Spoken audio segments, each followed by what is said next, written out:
Thank you all for coming. Let's begin.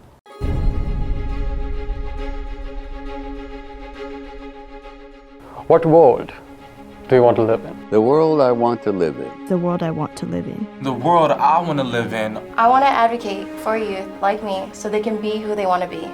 Where people are as kind as angels. The world I want to live in is the one we care for our elderly. Is a world where any girl has the access to an education she deserves.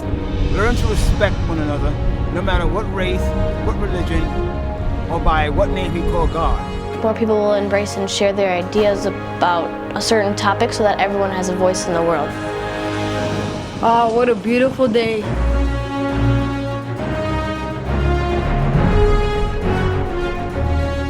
I want to live in a happy world where no one fights and gets angry. There will be cleaner energy that will reduce the toxins in the ocean and the sky and seas. Everyone will have food. Everybody would be nice. And everyone's happy with themselves.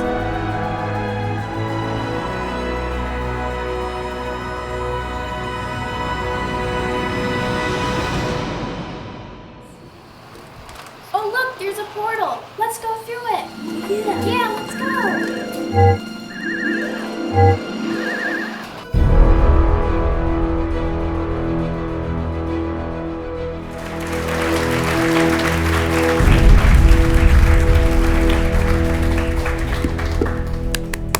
All right, ladies and gentlemen, let's hear it for the filmmakers, right?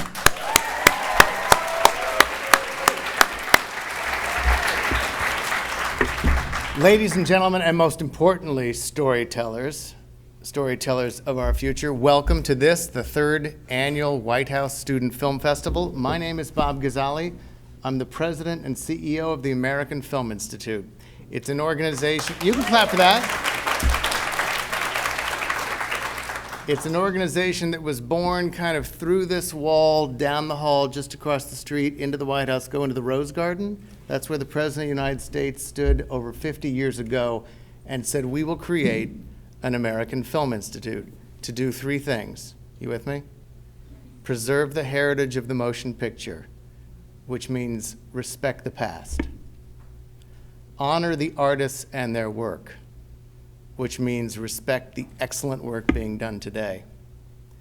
And educate and support the next generation of storytellers.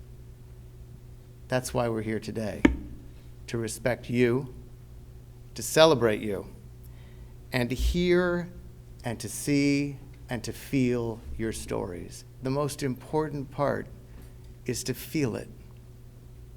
And I know there's a lot going on in our world today, and you just heard from Jason about Twitter and Instagram and all the rest. But turn those off for just a second in your head and take a moment to consider where you are. Because this is not your living room. This is not your iPad. This is not your phone. This is the White House of the United States of America. And what you'll experience today and tomorrow should tell you something. That this nation believes and this administration believes that there is great power in the stories that you tell. And you are the people to tell them. So first, congratulations to each of you and to all of you. We need you, and we need your stories. To begin the proceedings today, it is my distinct honor to introduce to you one of the great artists of our nation. She's mostly credited with being an actor, but those of us who know her and have seen her work know that she's much more than that. She is a true force of nature. And if I was going to go down the list of films and television programs over the years that she has made great, by the time we got out of here today, you'd be old enough to drink. So I'm not going to do that. But I will tell you this. My favorites, Passion Fish, Grand Canyon. I have a guilty pleasure in a movie called Primal Fear, which you're not old enough to see yet, but she plays a judge and she's awesome. Cross Creek, Miss Evers Boys, 12 Years a Slave, and right now on Netflix, she's on the hottest thing on television in Luke Cage. She is one of the great voices for the arts in our country, She is a proud member of the President's Committee for the Arts and Humanities, and she's one of our greats. Ladies and gentlemen, Alfre Woodard. Hi. Is this on? Can you hear me? Look, I'm shouting. I was trained in the theater. Hello. Good afternoon, everybody. I am so excited to be here. This is so cool. Everybody's trying to get to South by Southlawn, and you guys are kicking it off. All right, I know everybody's dressed up. I know we're at the White House, but y'all are artists and y'all are young people, so loosen up. We're gonna have a good time. I'll tell you, there is no entertainment activity that I enjoy more than a film fest. I go to them all the way around the world. I'm most excited to meet new filmmakers, so yes, I am hyped today. I have to tell you that ever since we stood up on two legs around the fire, there were those members of the tribe who stepped forward to tell the stories, to keep the lore. The stories they told held up the mirror to the tribe so that the tribe could laugh, could weep, could reflect, could move forward, and thereby they were ensuring the health and the well-being of the tribe. Well, we have come to recognize that yes, we are one global tribe, we are one world community, and you guys are stepping forward into your role as griots. When you're wielding your cameras, you are giving us stories that help us to see ourselves, to understand ourselves better, to mark this moment in time, and to continue to move forward. Your bright ideas are bringing healing to the world, and we are so excited to celebrate you for that. Now, we ask you this summer to give us films, create films around the world I want to live in. We received 700 heartfelt films, animation, documentaries, live action, stop action, all kinds of genres in terms of presenting these wondrous worlds that you want to live in. So today we are going to present 13 of the most engaging films that we have. Right now, I am going to kick it off with 5 of these great short films. Afterwards, we'll have some of the filmmakers come up, we'll have a chat. So everybody relax, lights down, minds open. Here we go.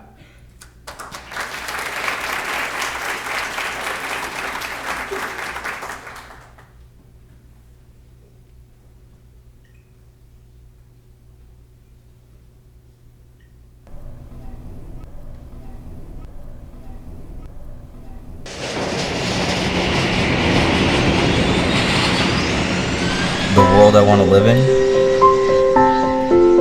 What kind of world? What kind of society?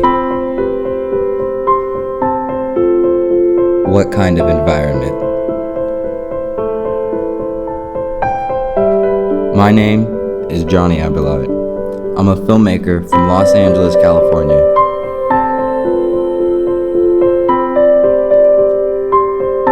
Recently, I asked myself these questions. I decided the best way for me to find the answers is to go for a walk.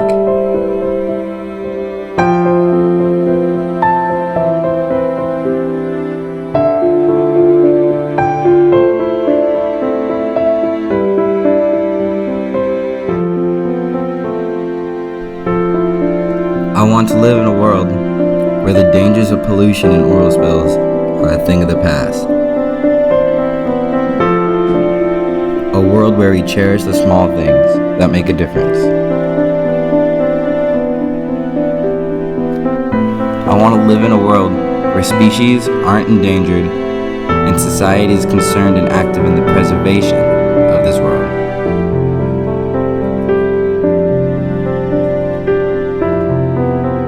I want to live in a world that picks up trash.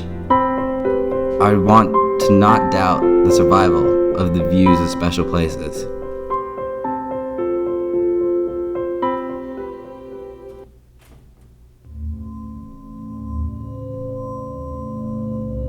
The sands of time have rendered fear. Blue skies on high, no longer clear.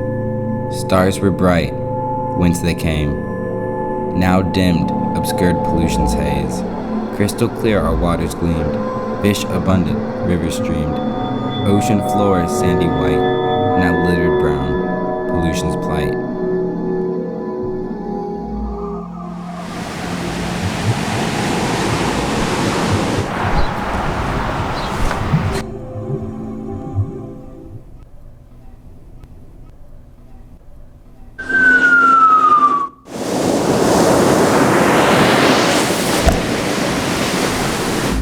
We realize that throughout the years, our focus has been skewed.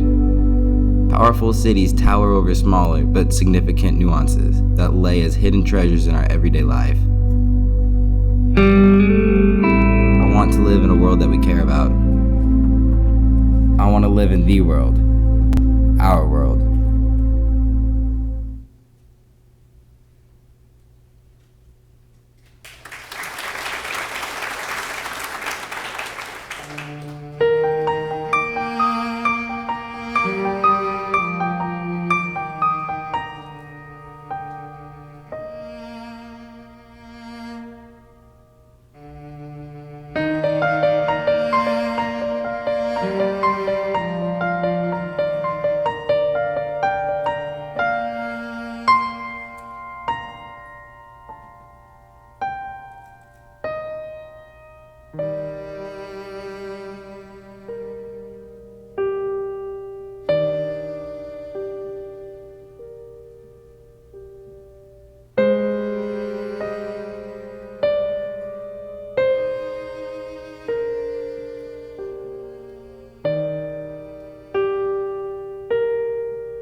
When you educate a girl, you empower her.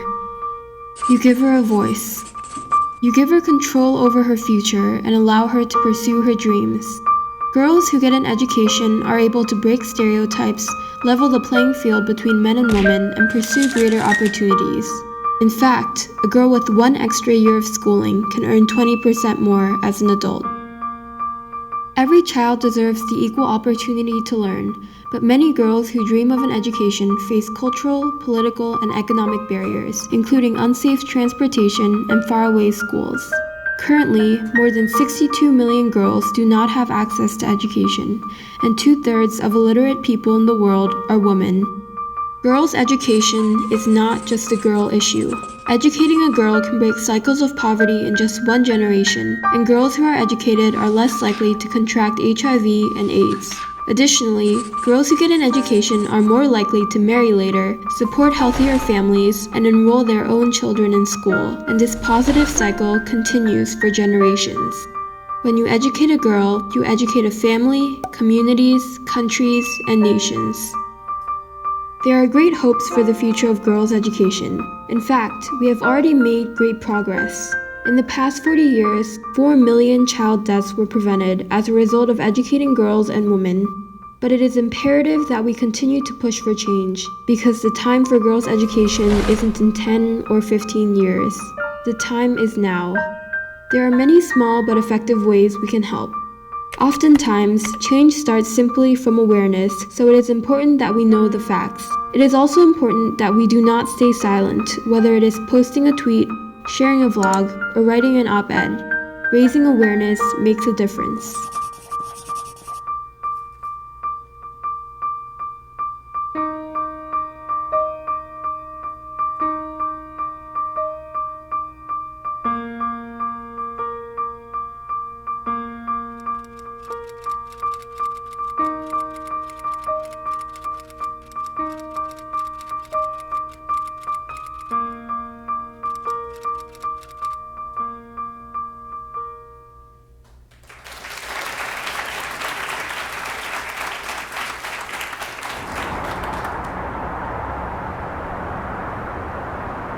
My name is Frank.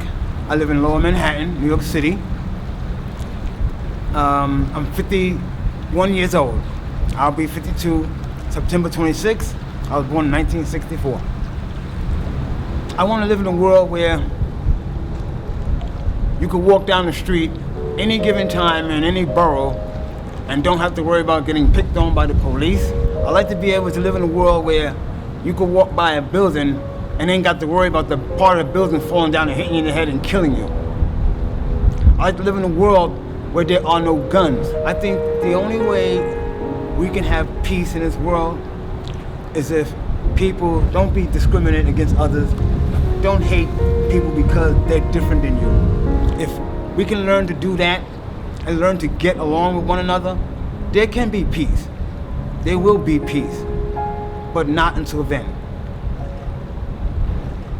This message is for the future generations of this world. So, times are changing, but we need you as the next generation and the generations following to be strong, stay in school, get all the education you can get, learn to respect one another, no matter what race, what religion, or by what name we call God. We can eliminate racism as long as we respect one another and don't discriminate against each other. Because you are the future. And without you, there will be no future.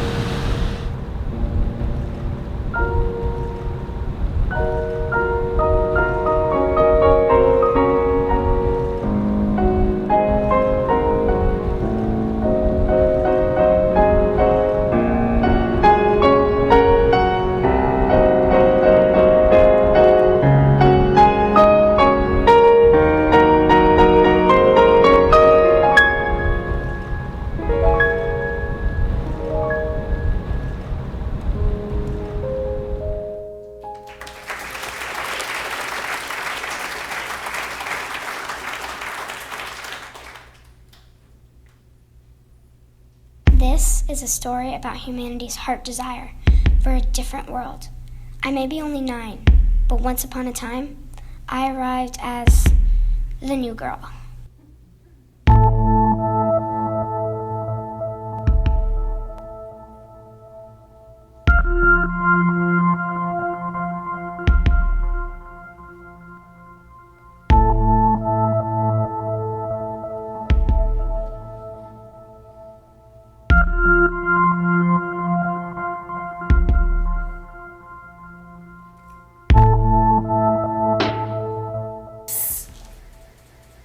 Hi, my name's Andy. What's yours? Hi, I'm Emma. Oh, what's wrong? Something. What?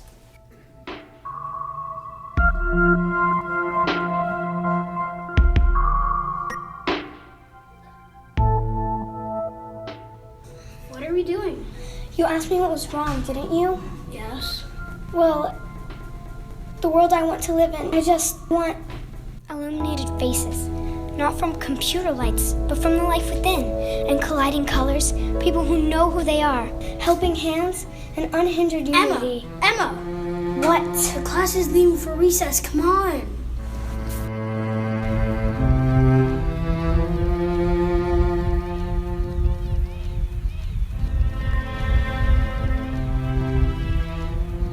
What are you doing here? What? You're a girl. You can't be here. Don't be like that, bro. Says the person who peed his pants last week. It was an accident. I have a medical condition. It was an accident. I have a medical condition. Stop mocking me. Or what? The story could have ended here. To be honest, in that moment, I almost became numb. My parents always tell me that I daydream too much. They say, this world is broken. It's the only one that exists. But I crave another world. And you can't crave something that doesn't exist.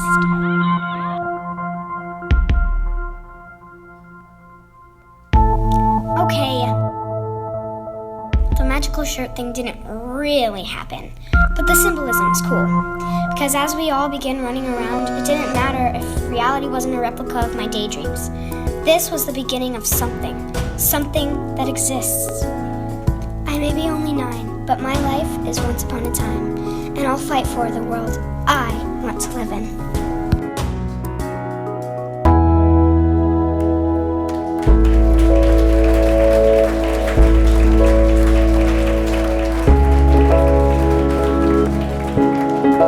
Coming soon to theaters near you.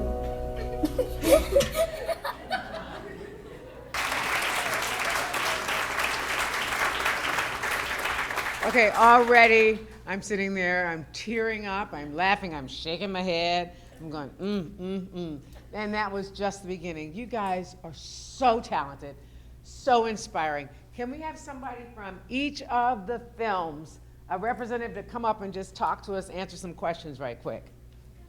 You guys have representatives for each of those 5 films, those 5 we just saw.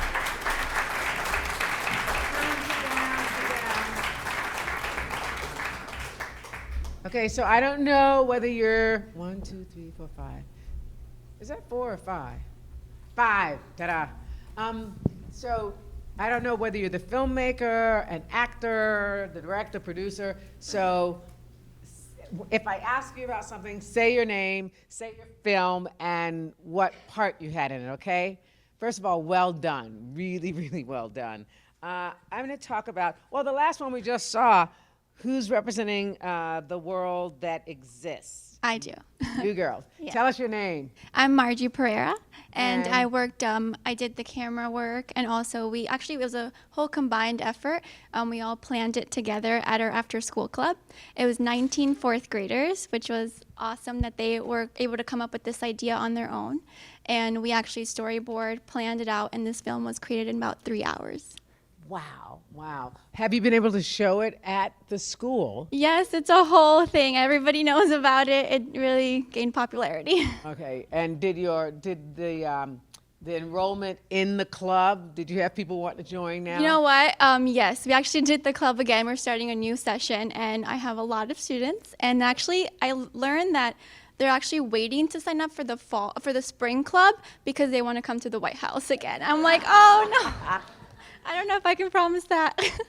Well, tell them, everybody, stay in school, stay smart. You see, we got smart brother and smart sister in the White House. So it's a time that everybody, that's one thing they've shown us, is that everybody can eventually end up in charge. Okay, so Frank, who did the one with Frank in it, The World I Want to Live In? Bear with me, I have allergies. Take your time. I did the film. Okay, can you get this brother a glass of water? There's some water right out there. I don't know if Somebody water's grab gonna some help. water. I'll try my best. What's your name? My name's Quinn Holmes. Quinn? Quinn, yeah. Okay, you know what, Quinn? I'm going to wait till you get some water, All and then we're going to come back to you. All right. All right. I know, DC does that to you. Yo, there's so much dust here. It's insane. I know. I know. We're going to have to make a film about I that. was completely fine until I got here. Okay, through my eyes. Yes, tell me your name and what part you played in it. I am Lisa, and I am Make sure the green button is showing you guys. Then hold it like Beyonce, just get on it. But still speak loudly.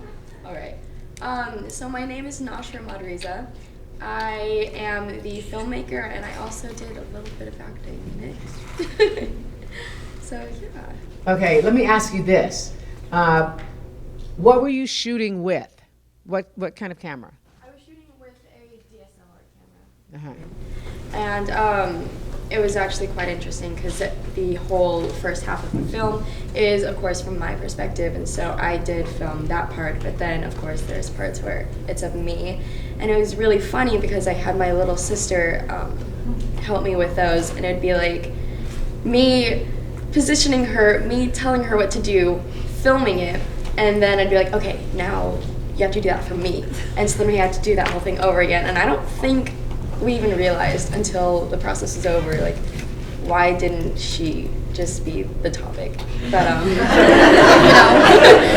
that could have been easier, but yes, yeah, me and my little sister filmed the video. So when you were reaching for the door and patting the cat, were you holding the camera then and doing that?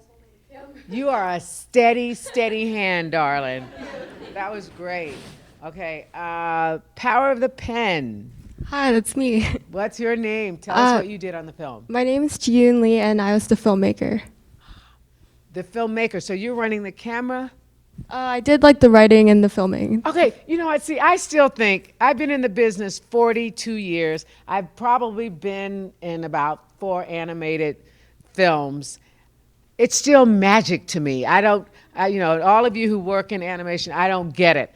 That was so cool when, like, there was a still shot. Did you shoot the still shot, like a still life of the desk? Then you had the iPhone on the desk running a film, a live animation. How do you do that? How does that work? Oh, well, that scene was just a still shot of the phone, and then I added the video on top of that as an overlay. Oh, yeah, I just, you know, I put the overlay, Alfre. It was ingenious. It was so exciting. My eye kept darting around because there was so much to see in each frame. And what we realize is that animation can evoke strong emotion in us as well. So well done. Now I have 1, 2, 3, 4. A walk. Yeah, that's me. I don't know if this is on. Wait, push. Do you see the green button? Oh, yours is different. You push on. It's on. Okay. Put it close and talk. Yeah? No? Okay. How's this one? Yeah? This better? Okay. Yeah. I'll put that one down. Okay. My name is Christian Settles. I wrote the film and helped film it and kind of helped direct. So, yeah, kind of a little bit of everything. So who was your star in that? So our star was Johnny Aberlot. He's raising his hand.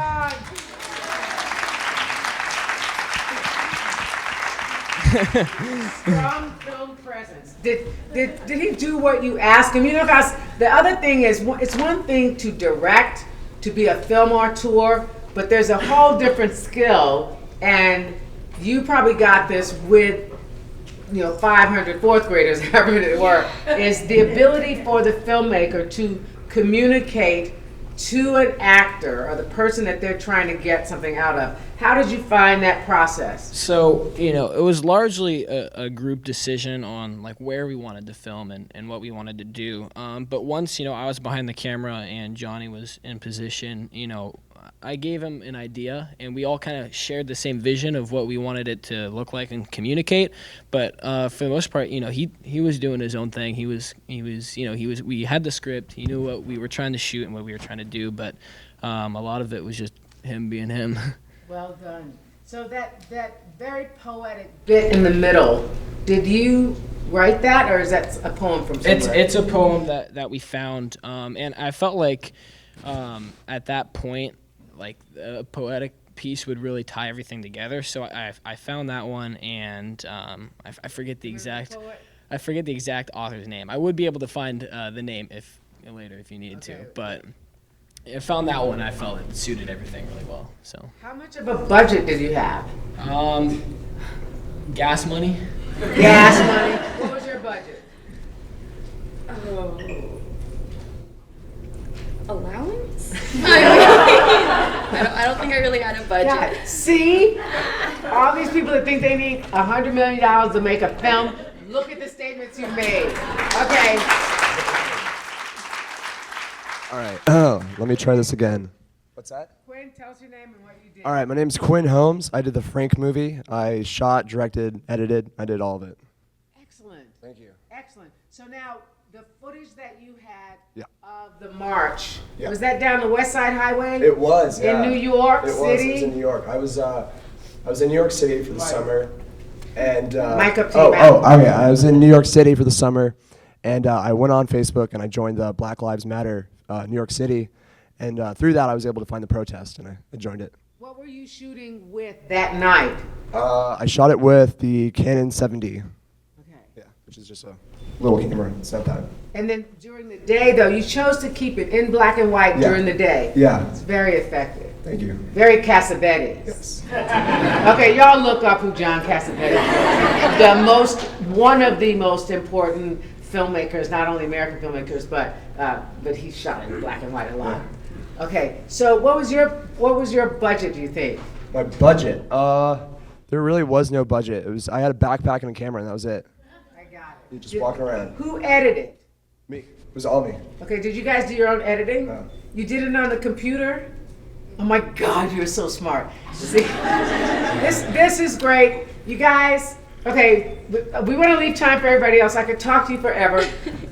I am sincere when I tell you that you are so powerful right now. And I meant what I said. We have technology, we have budgets, and there's red carpet and the people with jangly stuff, there's crane shots and all of that. But when it comes down to it, what we are still doing when we shoot film is we're telling stories. The moving image is the strongest tool, I think, in the history of man. And just know that somebody's gonna use it. It's there. So we might as well commandeer it and use it for good. So thanks so much, you guys.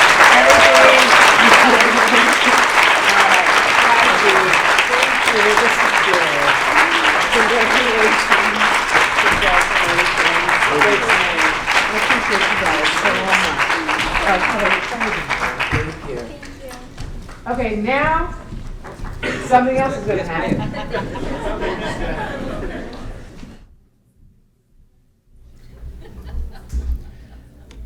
So when we first started the White House Student Film Festival 3 years ago, something that really struck us right out the gate, especially at the first gathering, and I think you saw it on stage there too with the class from the A World That Exists film, is how intricately the schools get involved, not just the students who obviously play the biggest part in the filmmaking, but there's always some parents, some teachers, some mentors, some neighbors that get involved and really help these dreams, these visions come to life.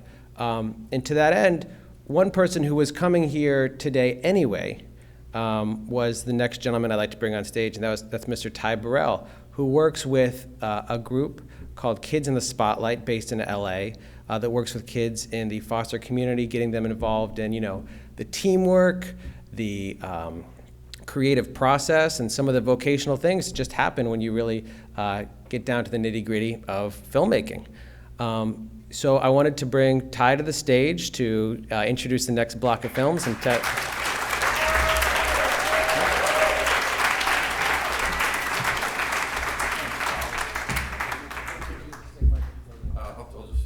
I know this works. So. Hey, everybody. How about these young filmmakers? I mean, amazing. I'm so impressed with the technical skill always, but I'm even more impressed with the ability to have a clear point of view. All of these films have a clear point of view. I'm here with an amazing organization called Kids in the Spotlight. They help foster kids make about 10 short films a year, and I'm always amazed. I'm amazed that they can make a film at all, that any of us can make a film, but I'm always amazed that they have a clear point of view. I never could have made a film with a clear point of view at that age. Actually, saying that out loud, I realize that I don't think I can make a film with a clear point of view at this age. But I just am so impressed. And the films we just saw were, the point of view for them were pretty broad, pretty big. It was global warming, there's racism, empowering girls and women. I think in this next block of films it's going to have a little bit more of a personal point of view. So let's watch those films, and then when we're done we'll invite the filmmakers up here and I'll ask them some deeply, deeply personal questions. No, I'm kidding. I'm going to let you off easy. Hit the lights.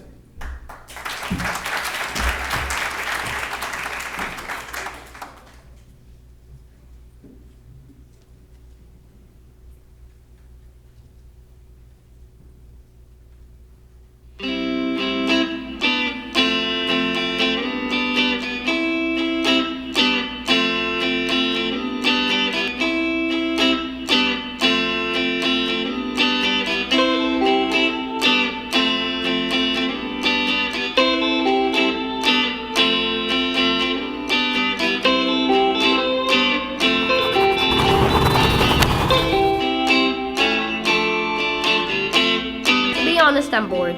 My life consists of waking up to 10 alarms and leaving my comfy warm bed to go to school. Then school. Then after that is daycare, where I am forced to take a nap on that cool, nasty floor. On the weekends I play video games, watch movies, hang with my friends, and on Sunday I go to church with my family. It's the one day of the week where things are nice, different. It sounds like a typical kid's life, but I'm only getting older and the time is only ticking. I'm in 8th grade, and in the blink of an eye I'll be in high school. Then I'll be in college, then I'll be who knows where.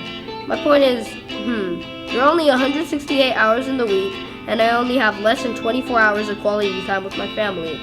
So that's why I'm bored. When I'm bored I tend to think, when I think I tend to sleep, and when I sleep I tend to dream. A dream is a sleepy wish, and now I'm awake to share it. I wish to live in a world where my parents' work schedule is the same as my school schedule. Imagine if all of the families are split into two groups, like Family A and Family B. In Family A, parents would go to work from Mondays to Wednesdays, and Thursdays to Sundays would be their days off. In Family B, parents would work from Thursdays to Saturdays, and Sundays to Wednesdays would be their days off. Sunday will be officially called Fun Day because everybody's off on that day. With this schedule, I can spend more quality time with my family, and we will all enjoy the days off. On the plus side, crowds go down and vacations will be more fun that way. These times will be filled with memories, laughs, and lessons that most kids don't realize build us and make us who we are. This is the world I want to live in.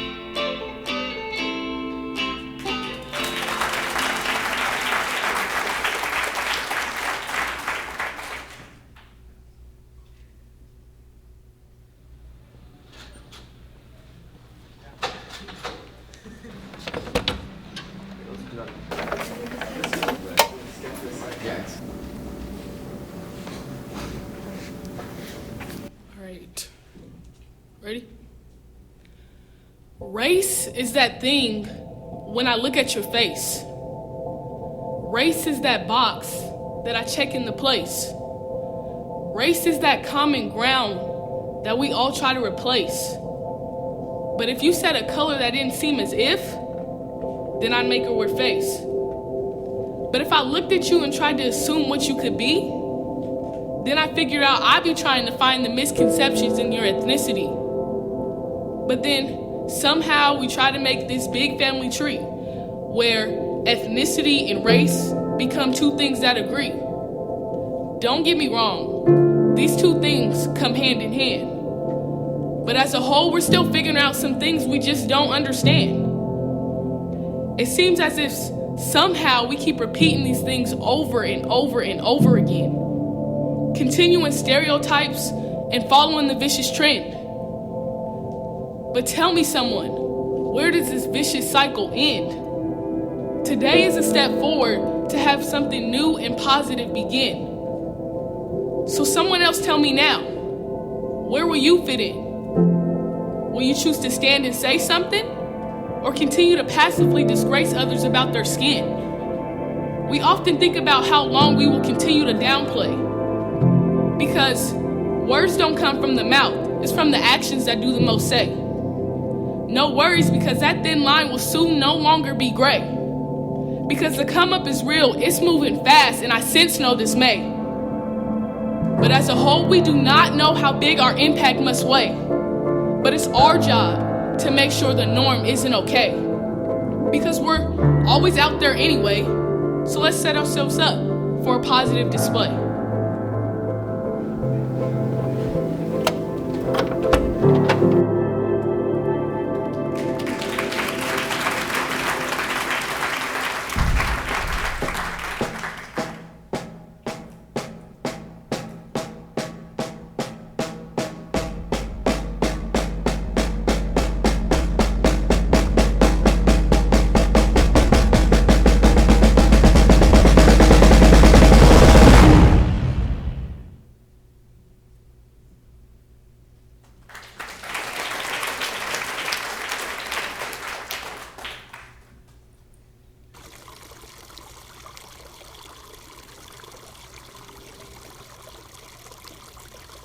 When I grow up, I'm going to live in a big house with my husband.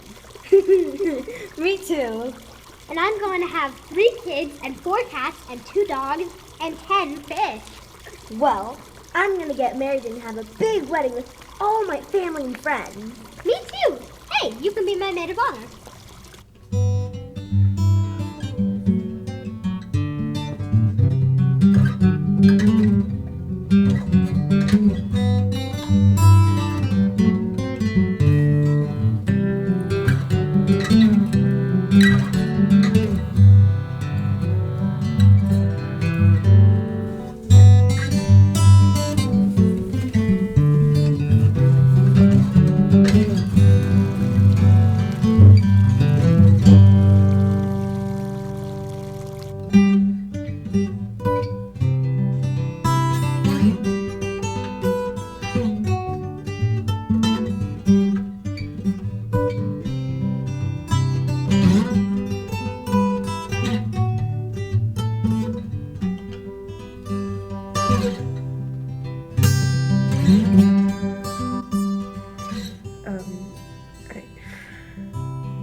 I think we should break up.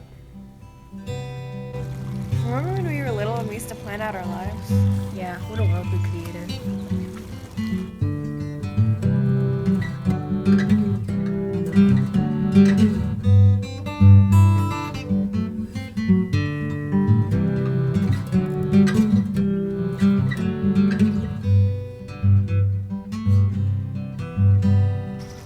How many kids we were gonna have, our weddings, everything. Who our husbands were gonna be.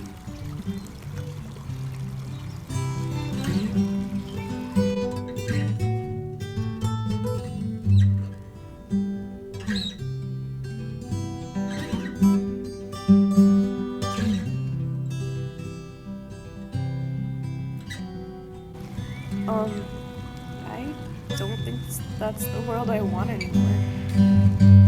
No? I think I'm not gonna have a husband. Why not? Gonna have a wife. Really? Yeah. I still better be your maid of honor. Always.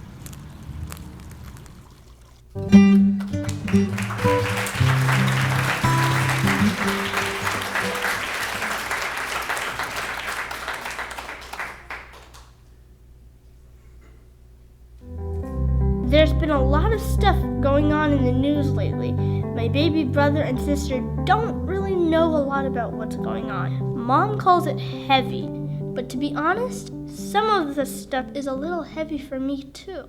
So here we are at Daddy's Pizzeria to relax and talk about the kind of world we want to live in. Stop! You're messing up my beautiful hair. This is Noelle, my 6-year-old sister. She is really bossy and annoying sometimes. Mom calls her feisty and assertive. How many napkins do you have? 3. I'm just making sure it's equal. This is Asher. He's 5 and also annoying. Mom says he's just fighting to have his voice heard because he feels like no one cares or listens to him. I live in a world where everybody knows math. And me? I'm Ezra. I'm 10. The others think I'm stubborn and controlling. Dad says I get it from Mom. And it's just that I know what's right and I want it done right. How can that be wrong? I want a bigger slice. This is my brother Mateos. He's 8. He's my best friend most of the time, but he can be my worst enemy too. Dad says that's when we're supposed to love each other the most. Hey, I want the bigger slice. You got it last time. I need more. I'm bigger. Whoa, Not the kind of world we want to live in. After what happened yesterday, Daddy, we need lots of pizzas. we went home and talked about the world we really want to live in. And since today is a new day, we can do better. Abraham Lincoln said, "When I do good, I feel good." So that's exactly what we're gonna do.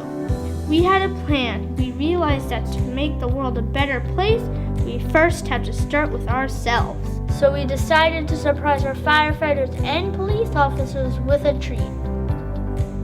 We want to live in a world where people are as kind as angels. Delivery! What's going on? We want to live in a world filled with faith and hope. We want to live in a world just like heaven. Dr. Martin Luther King said, "I have decided to stick with love. Hate is too great a burden to bear." So if we all stick with love, we would all do good and feel good. Then maybe things wouldn't be so heavy. We want to live in a world filled with love. Love. And more love.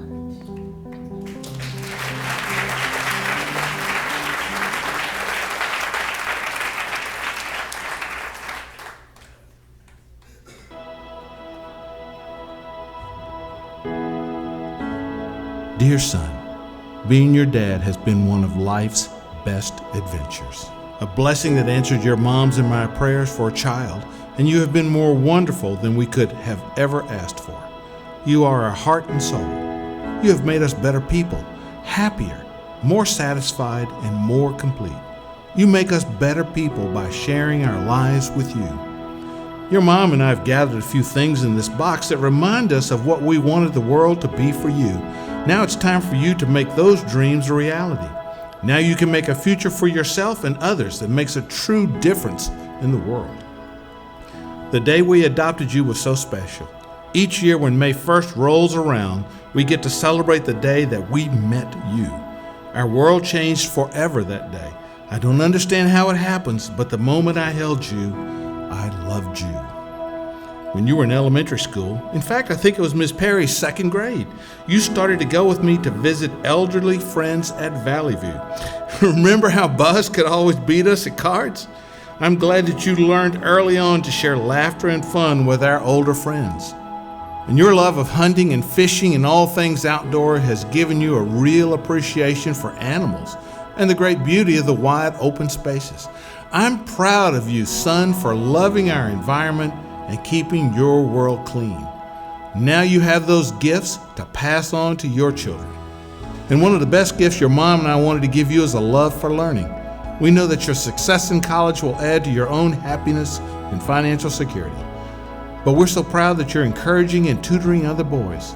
Sharing knowledge and enthusiasm for learning is a terrific contribution to your world. It was fun for us to look back at the past and find a few mementos to share with you. But son, it's really exciting to think of all the great things your future holds, not just for you, but for the world you live in. Our world needs someone like you to realize the worth of every person, to create beauty with music and the arts, to stand firm on values that are important, to bring joy and love to your relationships, and to work hard for the freedom, happiness, and health of all people. We're so proud of you because we believe that you're going to make a real difference. From the bottom of our hearts, we send our love and support. Dad.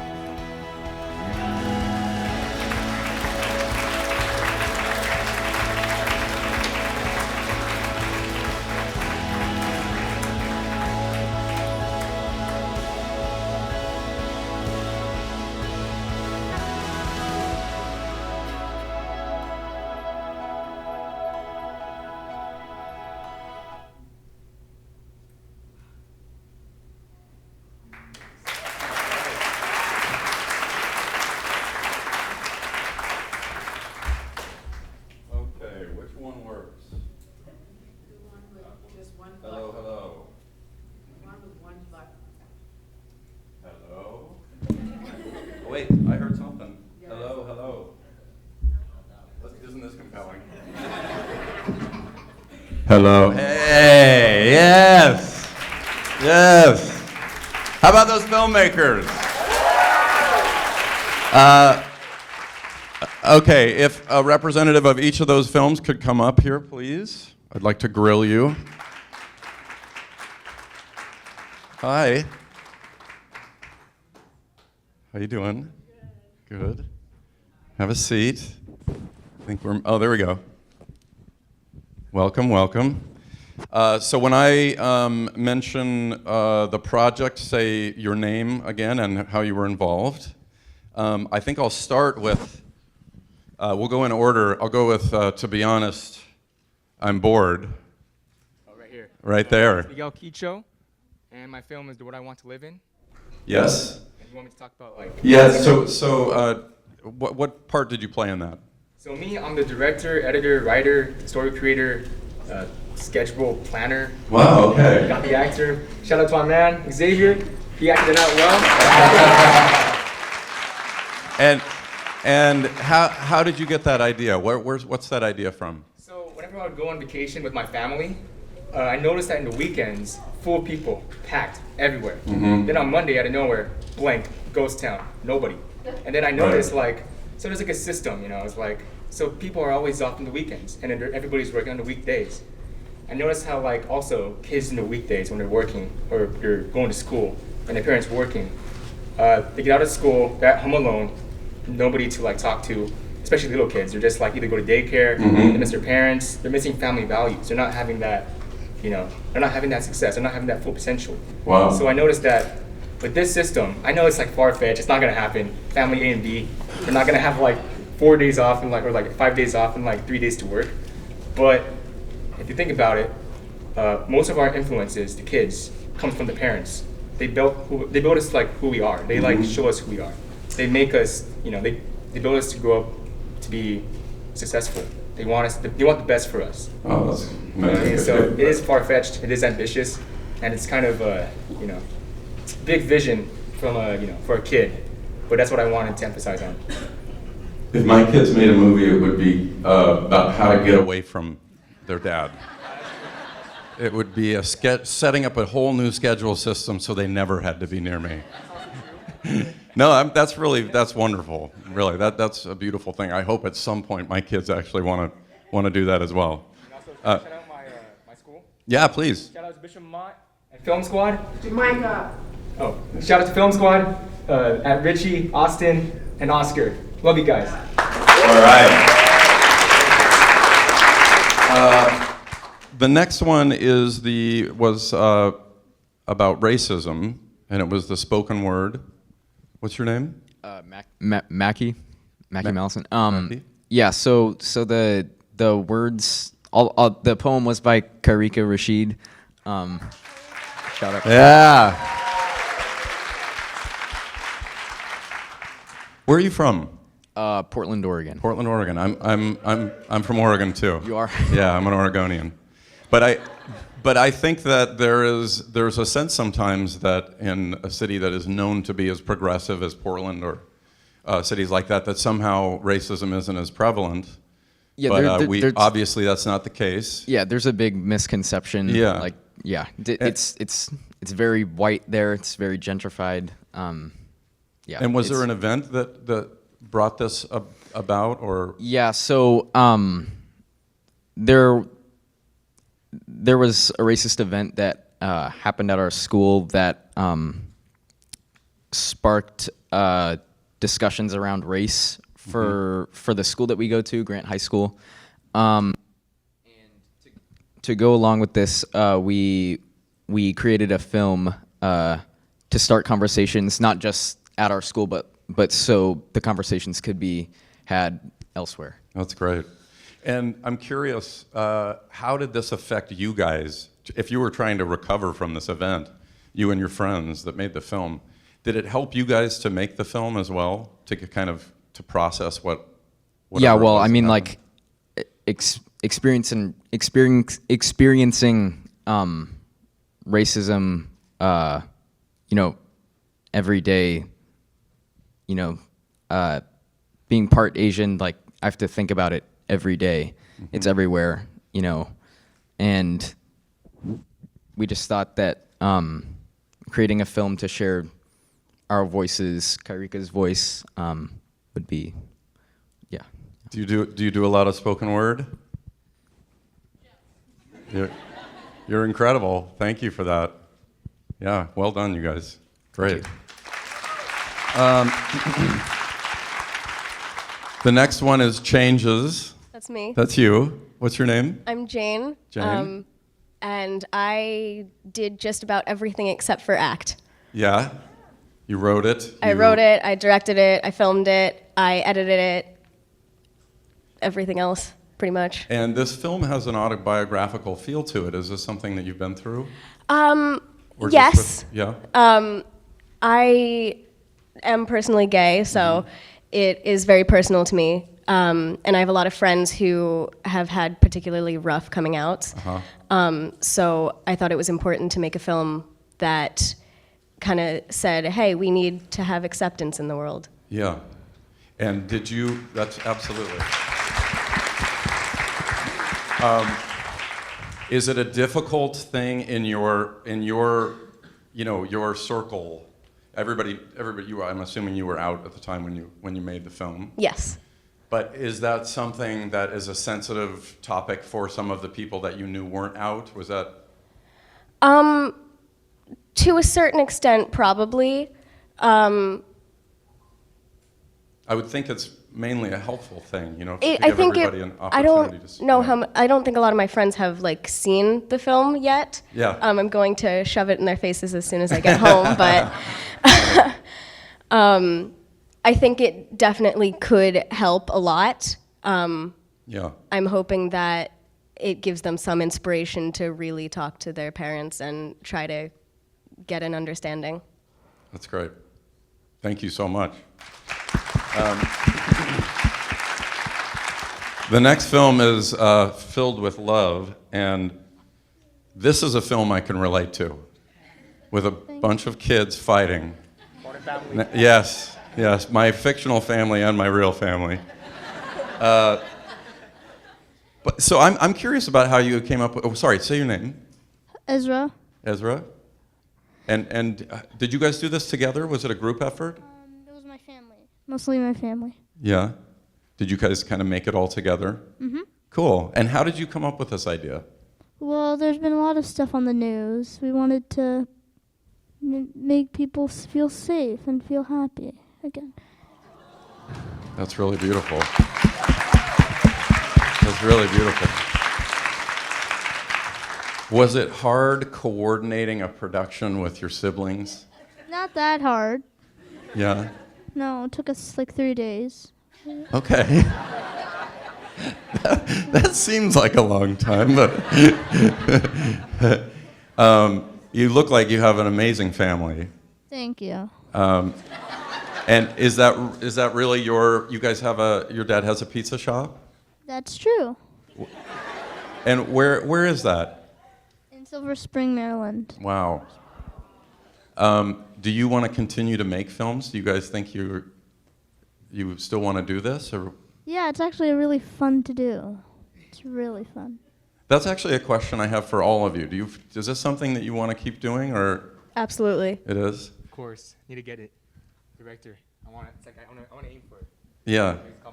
It's my goal. Okay, I have one more question about that, but first I wanted to ask you. So this was a dad's letter. Yes. Here, take it. But what's your name?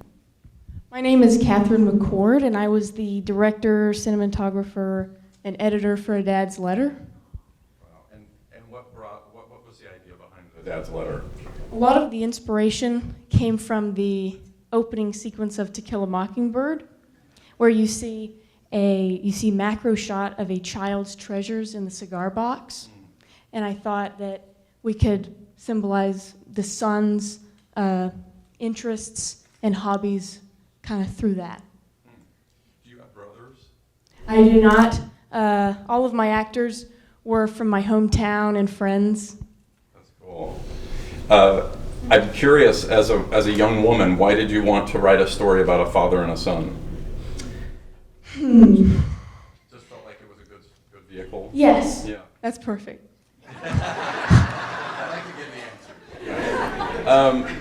So I just want to finish out the other thought.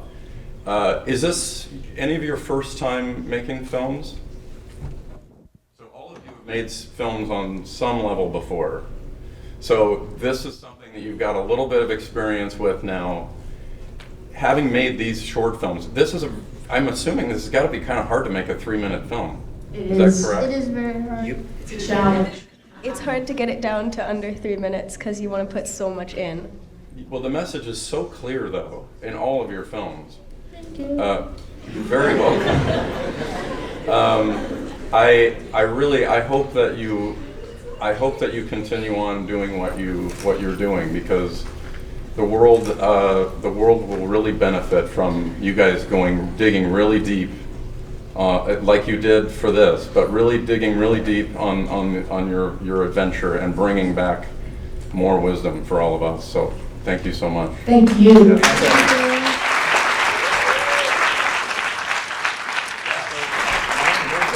We're both like similar concepts, like family. But hers is like the dad is already proud of the son. Oh, this son wants to make his parents proud. I smell a sequel.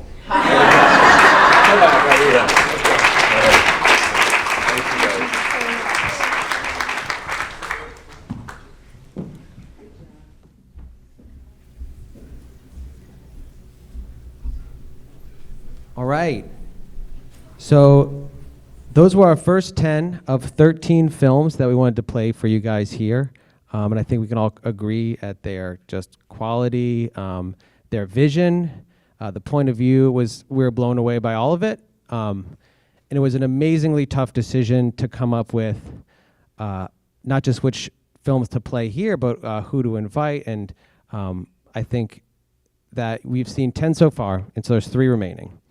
And one thing about these remaining 3, as Jason talked about at the very beginning, you're all here, all the filmmakers. We look forward to seeing you tomorrow as part of South by South Lawn. And right now on the South Lawn, they're putting up, I think it's like the size of a small basketball court, a screen, where the president and Leonardo DiCaprio will do a panel discussion, and then they're going to play a new documentary that Mr. DiCaprio put out about climate change. But before that airs, we have room in the program on the South Lawn to play 3 student films. And the next 3 films have not been shown yet, will be the official selections that we will play tomorrow night as part of South by South Lawn on the South Lawn. And so they are, we'll show them now, the Lego movie, Lego, A Girl's Right to Education, A Blade of Grass, and The World I Want to Live In, your newscast. So right now I'd like to show all of you those films.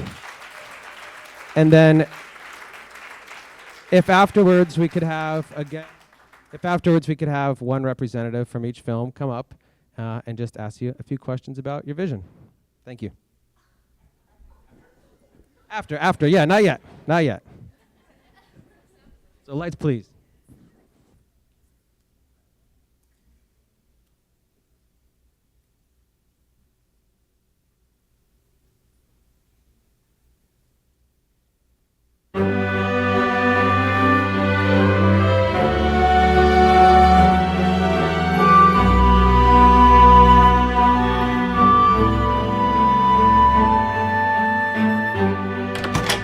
I've traveled the world over the past 6 years, I've seen time and again how our young people, particularly our girls, are so often pushed to the very bottom of their societies. And everywhere I go, I meet these girls, and they are so fiercely intelligent and hungry to make something of themselves. So let's get to work.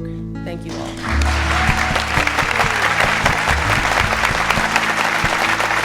And now, on behalf of the Let Girls Learn campaign, it's my honor to welcome Maya to the stage, a young visionary who's recently graduated and is now spending her summer promoting girls' education and building schools throughout her home country of Jordan.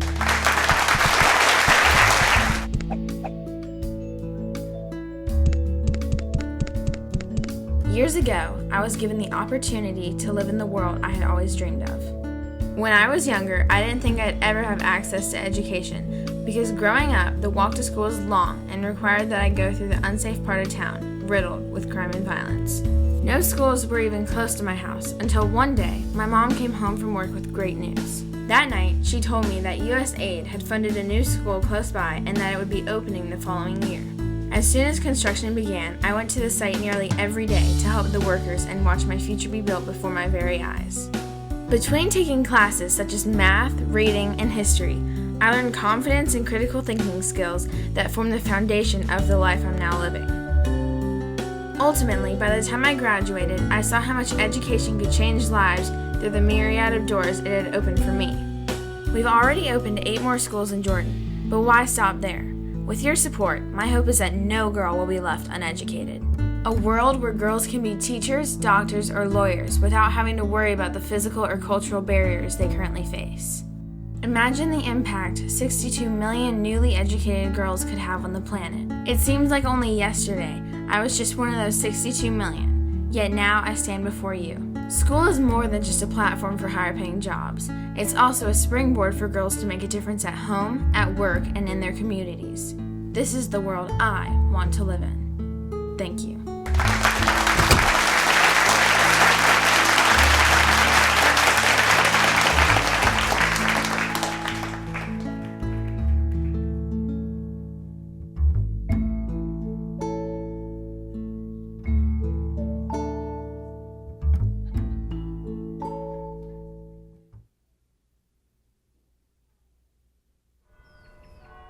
I was returning to Hiroshima 1 year after the bombing.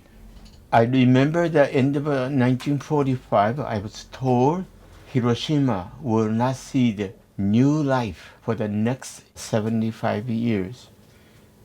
It went to the river right behind the station. Then once again, the memory of that morning, August 6th, returned. My parents, I said, what can I do? After I cried, I looked. My eyes caught something against the embankment, the river, sticking out from the earth, looking toward the heaven. Against pitch dark, it burned, the scars, the darkness emerged. A blade of grass.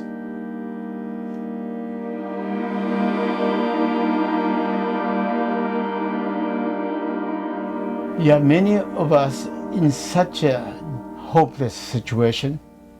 If you say the peace can ever be established, I have something to say to you.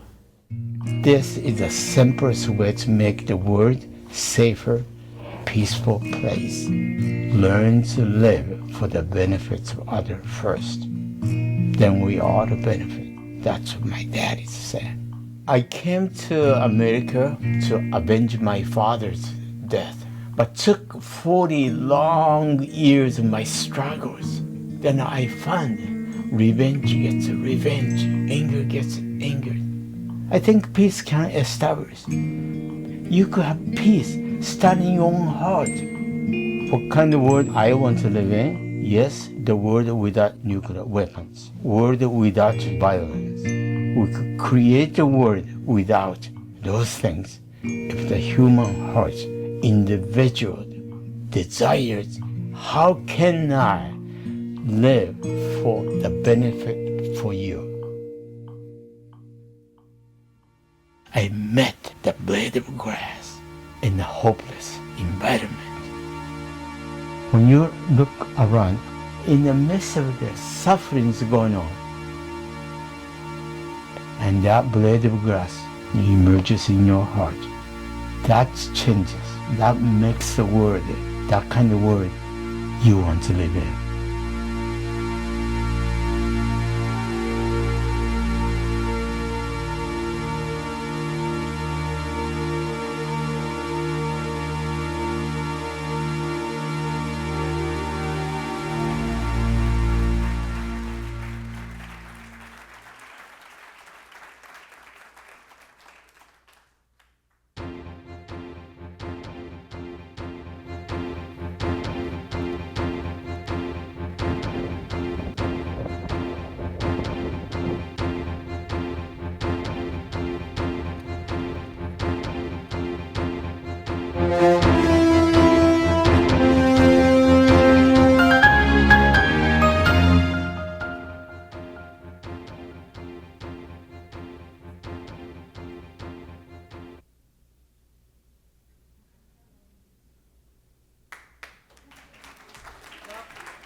the good news is, sorry.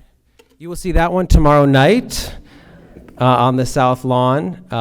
So I'm very sorry that one, there was no audio, I guess, on that one. I'm very sorry. But if there could be one filmmaker now from each film, come to the stage.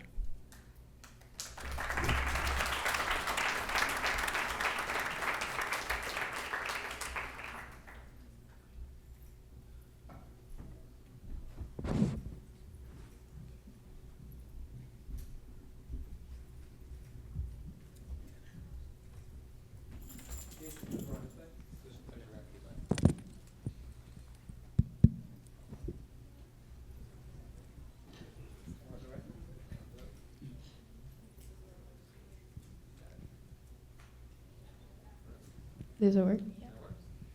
This one too.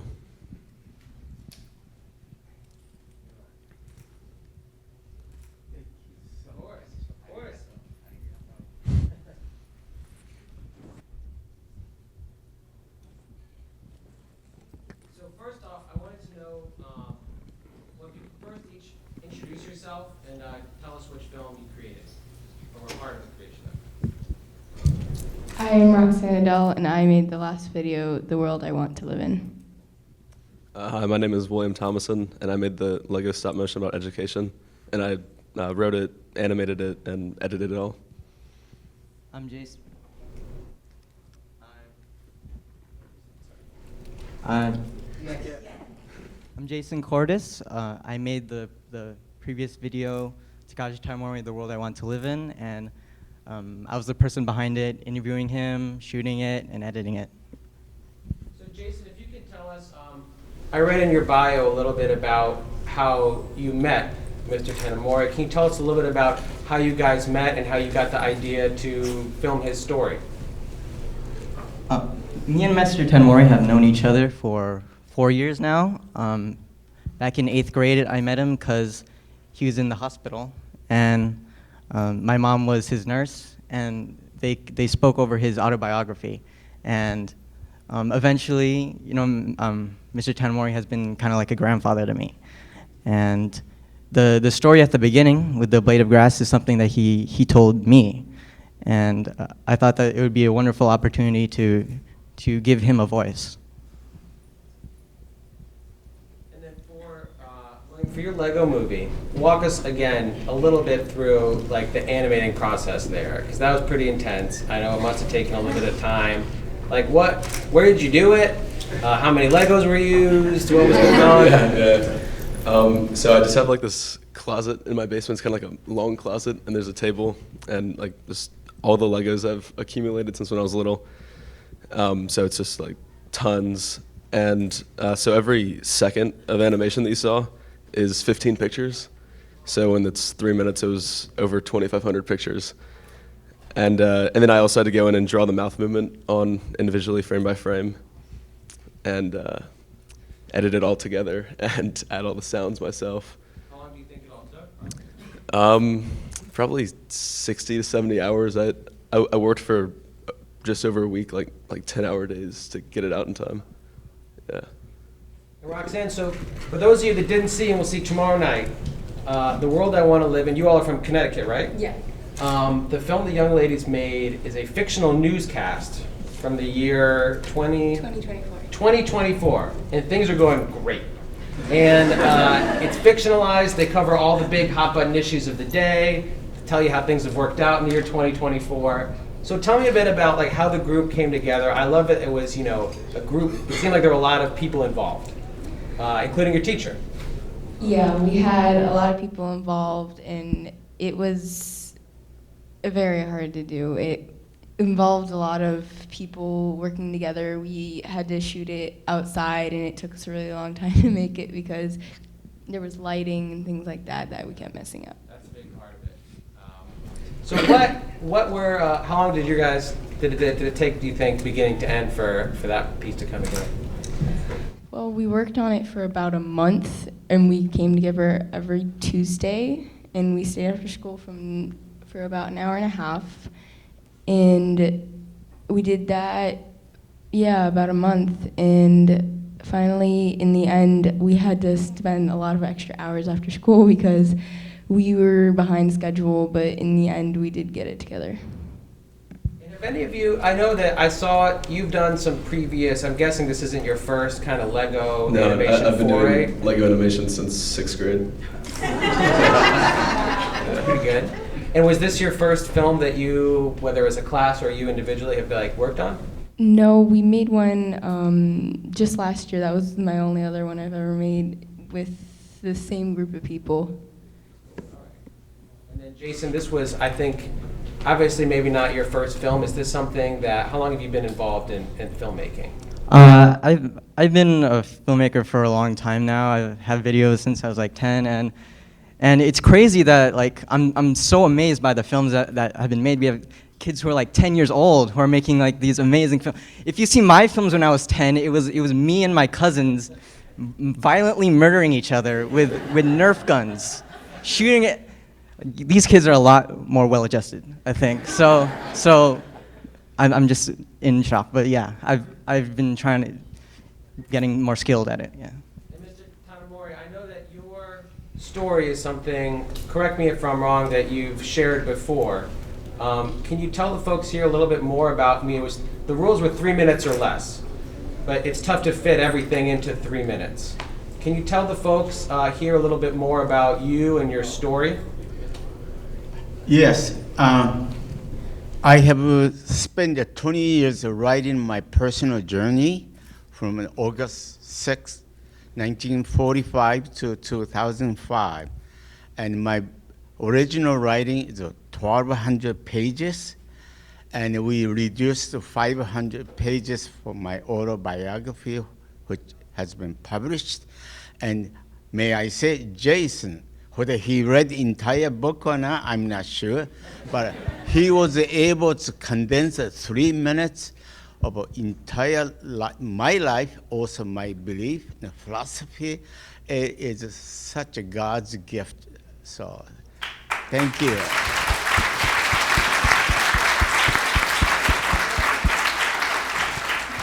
I haven't read his book, by the way. Not yet. Not yet. Well, that's all the time we have for now for this group. I just wanted to say thank you and congratulations. We'll see you all. We'll see you on the big screen.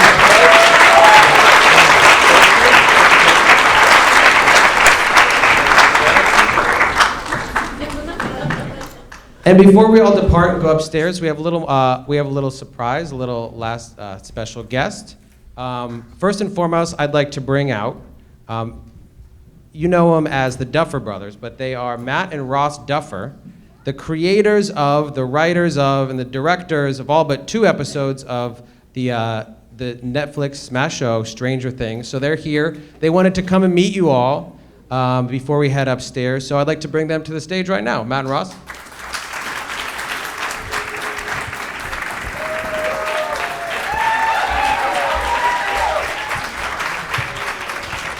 Hello. Justice Reform. Oh my gosh. Are we separate? Is this weird? Okay, that's good. Hey everybody. Okay, so when we were told that we were invited here to come talk to you guys, I mean, we were really excited and we were trying to figure out, what we wanted to talk to you guys about, and we just thought about, we started really young, so we want to tell you the kind of things that we wished, maybe someone had told us when we were your age. But then we started going, but wait, they're in a different situation. They got to the White House, okay? Like, they made movies that got them invited to the White House. That is incredible. You do not need to listen to, you don't need any advice. I think you're doing just fine.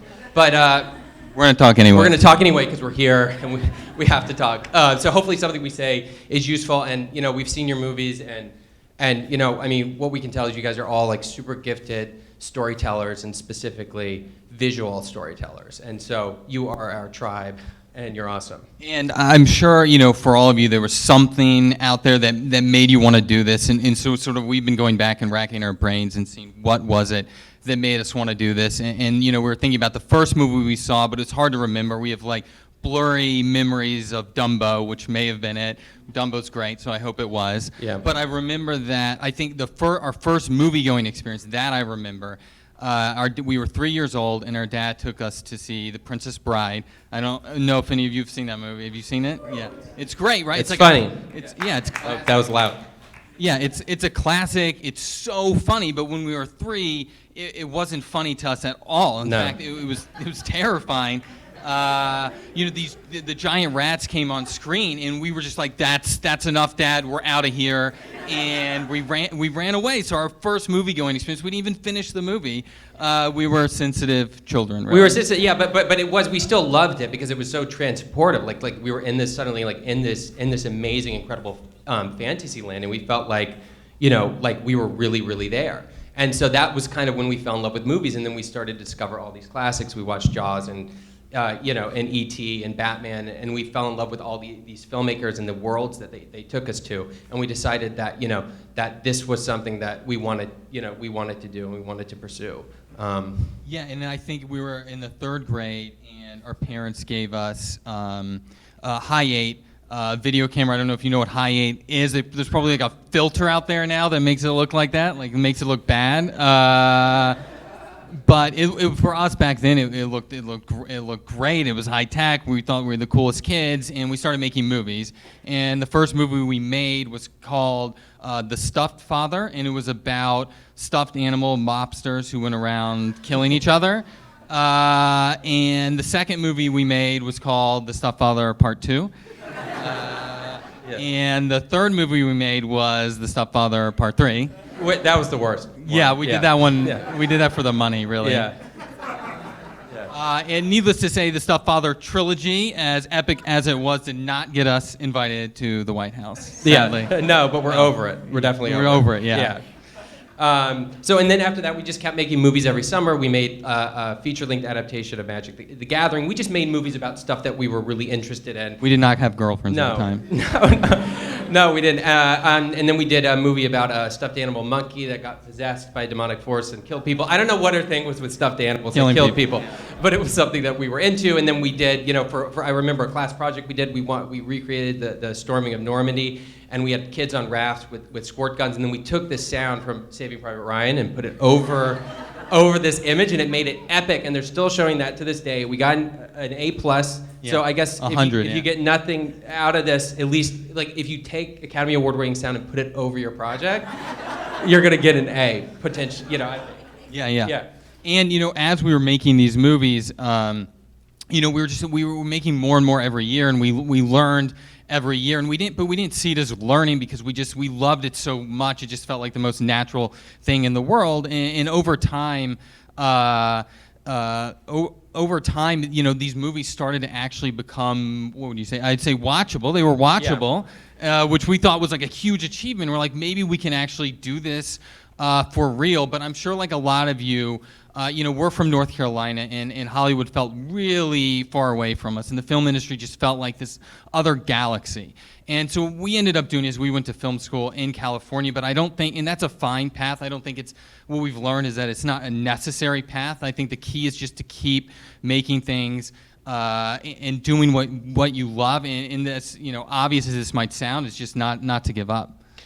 Yeah, and it's really hard because I remember, when we graduated from college, and then we went around and we started to pitch ideas that we had, and pitching, I don't know if you know what it means, but you're trying to get someone to believe in your story and to make your story. So you're going to all these studios and producers and you're pitching, and all we got was no, and like people are super rude in Hollywood, so you have to like there's just a ton of no's and a lot of rejection because you come out really excited, and then it's just doors getting slammed in your face over and over again, and we started to freak out a little bit because it felt for a moment, it felt like actually, it felt impossible. And I remember, we were even walking by a Starbucks and going, barista jobs are hard to get in LA, so like they're very coveted. So it was like, I don't even think we can get this job.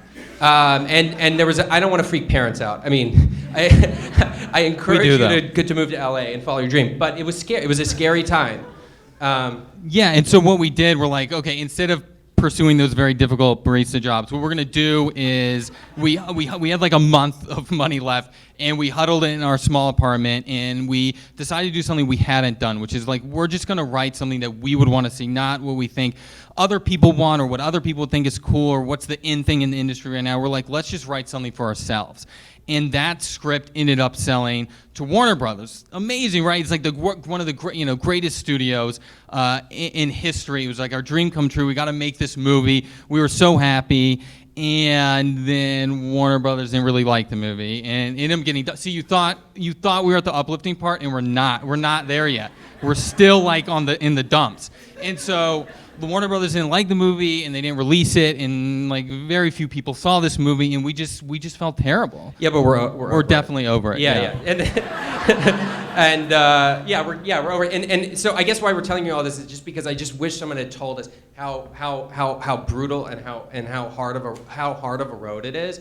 And especially when you're doing something creative, because you're putting something out that's very personal, that's personal to you, that means something to you. And when people say they don't like it or they reject it or they say no, it feels like someone's personally attacking you. It feels like a stuffed animal monkey is like repeatedly stabbing you or whatever. And I wish I had known that. And I think it's important to just more than anything to keep going. But if you don't love it, like specifically if you don't love the act of making it, if that doesn't get you the satisfaction that you need to keep going, then stop. Like I would stop right now. But I feel like the fact that you're here, the fact that you made these films and entered these competitions, and you're at the White House, you're not going to take no's for an answer. You're gonna when someone shuts the door, you're gonna open it again. They're gonna shut it. You're gonna open it again.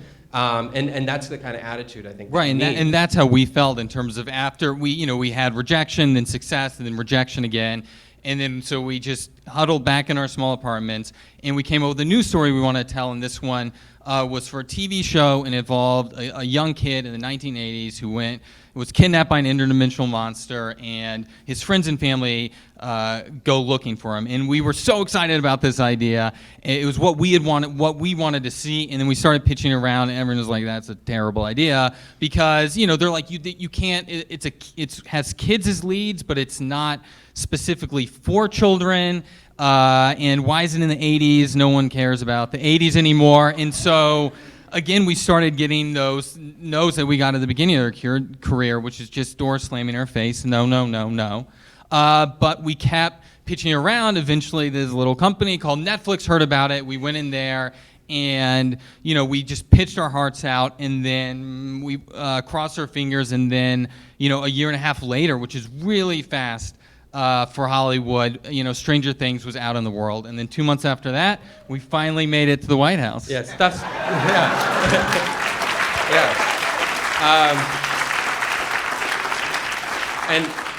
So I guess the reason we're telling you all this is to try as much as possible tell stories that mean something to you, that matter to you. Tell stories that you want to see out in the world. And I know it sounds easy now, but as you get out there in Los Angeles or New York, it actually becomes it's very easy to kind of lose your way. I mean, there's the phrase chase your dream, and I think it's actually like I don't think you should chase your dream at all. I think you should chase the feeling that you have when you're making these movies, the way that makes you feel when you're making something that you love, that you should chase that feeling. And I really believe if you do that and stay true to yourself and stay true to that the dream will then follow. So in whatever kind of stories you guys want to tell, whether it involves possessed stuffed animal monkeys or interdimensional monsters, or even if it's about changing the world, whatever it is, I just know that we're excited to see it. So congrats that you're all here. And now we're going to invite, right? Yeah, our two amazing intrepid producers, Dan Cohen and Sean Levy, who the show wouldn't exist without them.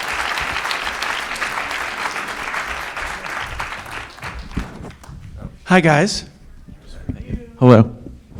We did not prepare any speech, although yes to everything they just said. But did you have any questions about the show or about kind of where you're heading in your filmmaking, storytelling lives and careers? We are here to answer anything you might have. I will say just one anecdote. What's great about kind of this time that we're living in is that two brothers from North Carolina can be filled with the urge to tell a story, and they can find a way to tell it. And that there's kind of this democratization of storytelling. And, you know, there's a way to make your story. There's a way to put your story out into the world. And, you know, Dan Cohen and I, we have a company called 21 Laps. And it started off, you know, 10 years ago because I made those Night at the Museum movies. And then we decided a few years ago that we want to find other storytellers with different kinds of stories. Maybe it's a comedy, maybe it's creepy, maybe it's set in the 80s. We didn't know. And Dan Cohen came across this script and the Duffer Brothers and literally came into my office and says, you need to stop what you're doing. You need to read this script because there is something special here. These are voices that need to be heard.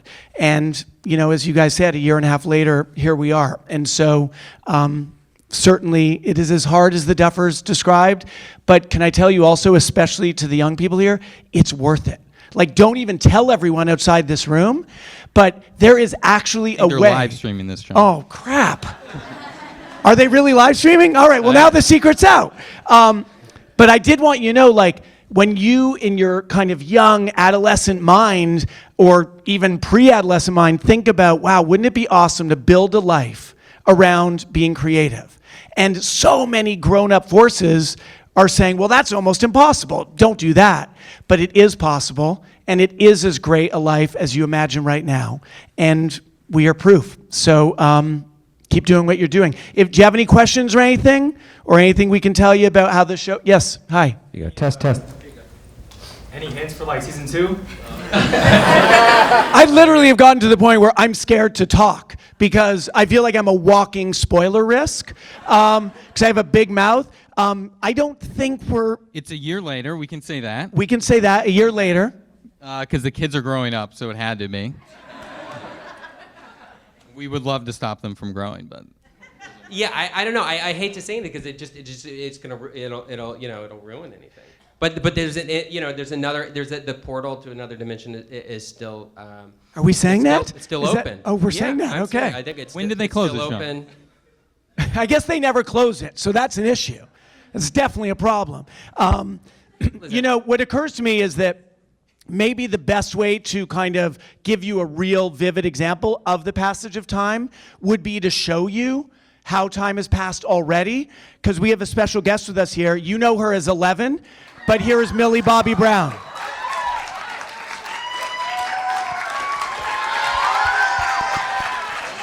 You want to see me sit here? There's a mic. Swap? So now I bet you have questions.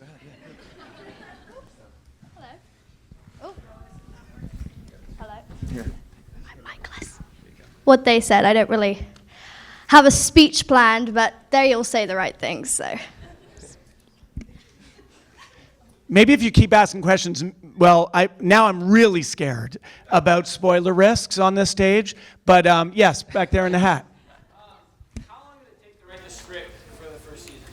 All of the scripts are Did you write it at one time? We wrote the pilot, and that's what we went to Netflix with. So we had the first script, which it stayed pretty much the same throughout. Mm-hmm. Some stuff was, I think Barb was killed in the pilot. Though. In the pilot, yeah. Yeah, we were even more brutal to her in the pilot. But so I think overall it took us about a month maybe to write the script and come up with the concept, and then we developed like a lookbook, to show kind of what the show would look like, and then we made a fake trailer where it was like 2 minutes long where we combined clips from a bunch of different movies to make it look like our show, and then that helped people see what it was or what we wanted it to be. That's worth kind of just sharing with you guys. Yeah. It used to be, even 5 years ago, that if you wanted to like break into Hollywood, you'd write a script, you'd make a short film, and you would send it out and hope that someone responded. Now, I mean, Dan Cohen and I at our company, when people come in with a script, like we did, like the Duffers did with Stranger Things, usually they've also put together either like a PDF slideshow of images that give you a sense of the tone or the look. These boys did a lookbook and like a fake trailer. And what I think is remarkable is I remember this because it was on my desk, on the cover of the lookbook that they did in their apartment while they were contemplating barista jobs, was an image of an abandoned 80s bicycle on a small town road. And that image, from the first day, before we even knew we were going to get to make this thing, that was like a central iconic image. And now if you look at our posters and you look at everything about our show, it's kind of remained at the heart of the mixture of innocence and creepy that Stranger Things is about. It felt like forever though, because when you guys wrote episode 7 and we was filming it, and I was like, when is episode 8 coming out? And you guys would be, it's like, we're just finishing it up. And I'd be like, but it's taking so long. So it finally came through. I mean, we were writing all the way through, production. Out of respect to these guys, though, one thing we learned was a year to the day from when Netflix bought what was just the pilot in their presentation, we wrapped production of the entire show. So even though only so much could be written at some point, they were constantly doing everything, and it was a full-on sprint to that point. So it was amazing to see and be a part of. Yes.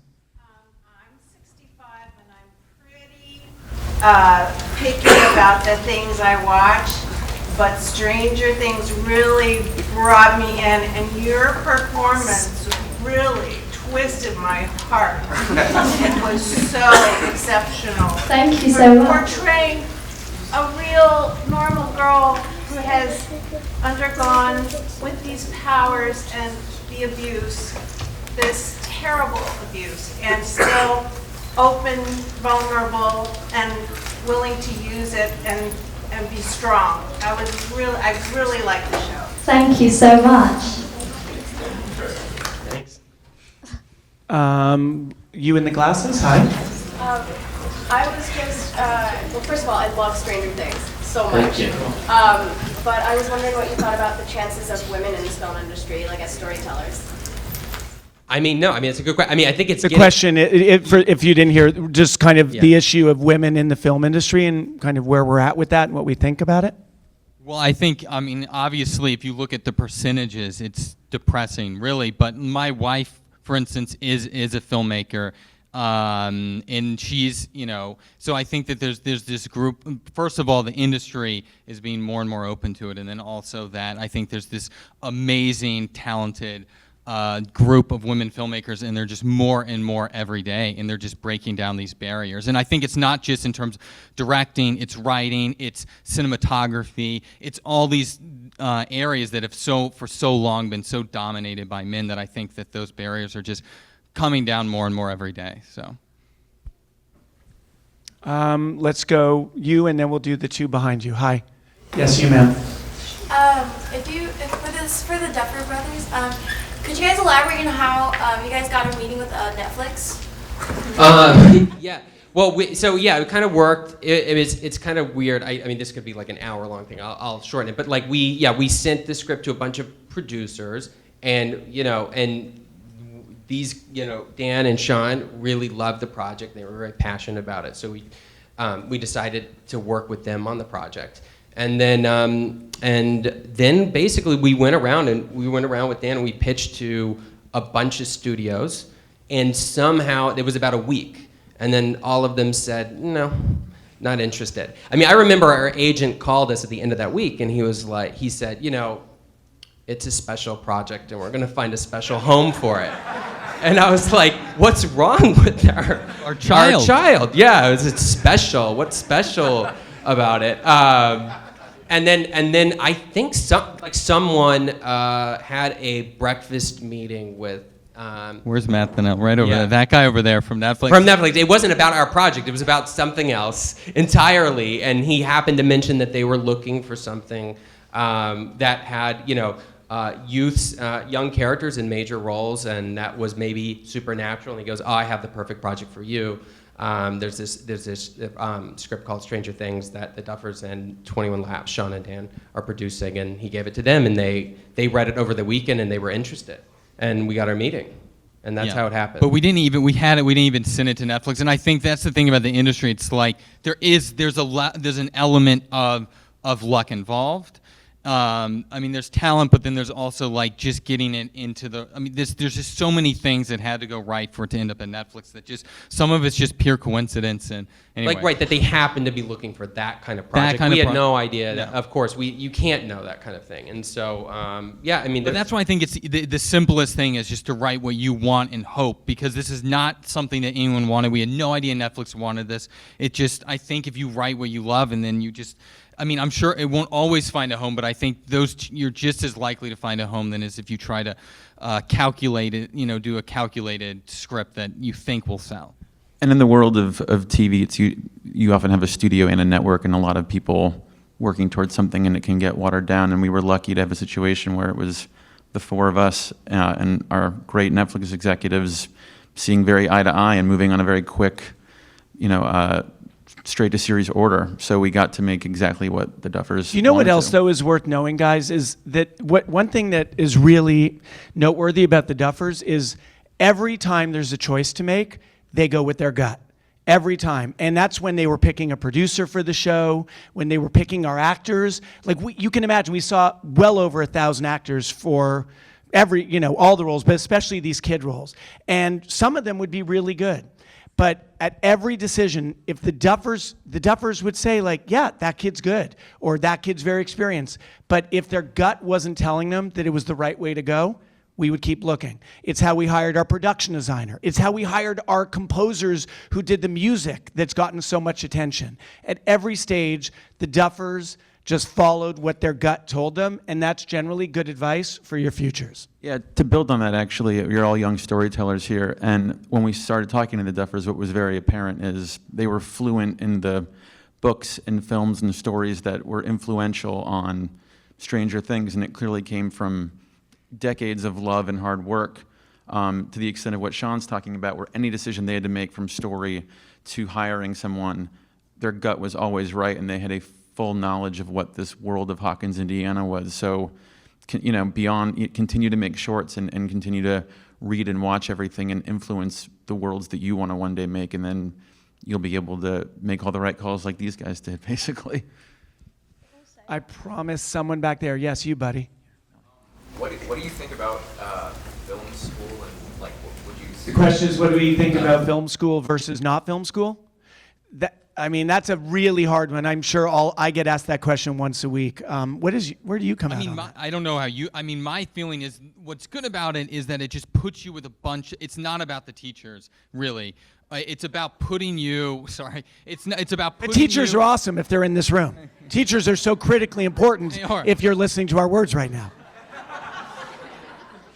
What I'm trying to say is that the key is that it's putting you in a space where there are a bunch of other kids that want to do what you want to do. And you all learn from each other and you make mistakes and you grow. What I'm saying is that I don't think it doesn't have to be a film school to be to find yourself in an environment with a bunch of other people that want to do this. I will say no one looks at a resume and is like, oh, he went to USC. Wow, let's hire this person. Everybody went to you know what I mean? Well, not us. USC rejected us. NYU rejected us. This is the rejection thing. We're over it now, though. Yeah, we're totally over it. But, and then we ended up going to Chapman University, and it kind of didn't matter. You go to a place, and it was nice to be around people who loved doing what we were doing. We were from North Carolina. We were the only people interested in doing it. But if you can find that group of people to practice, I mean, the most important thing is to just keep making stuff and just having fun doing it. It's so easy, actually, when you think about it. I think people make it so much more complicated than it is. They write books about breaking down story structure and all this stuff. All that stuff throws you off. Like, the best thing for me that you can do is just watch. I mean, it's the coolest homework assignment ever. Just watch stuff, anything that you're interested in. Go to the movie theater, whatever you love, just keep watching it. And then also just live your life, because I think you get a lot of just live your life. Watch movies. Watch movies, more movies. Play video games. Like, all of that stuff I think is a positive. Video games, yeah, I said Maybe it. video games. I think video games are good. They influence, Okay. I think everything we did in our life was really positive. And talk about Silent Hill. Right. Yeah. I mean, But do good in school. I mean, really. well, at school though, I think it was important though in that it taught us work. It gave us a really strong work ethic, and I think that was important.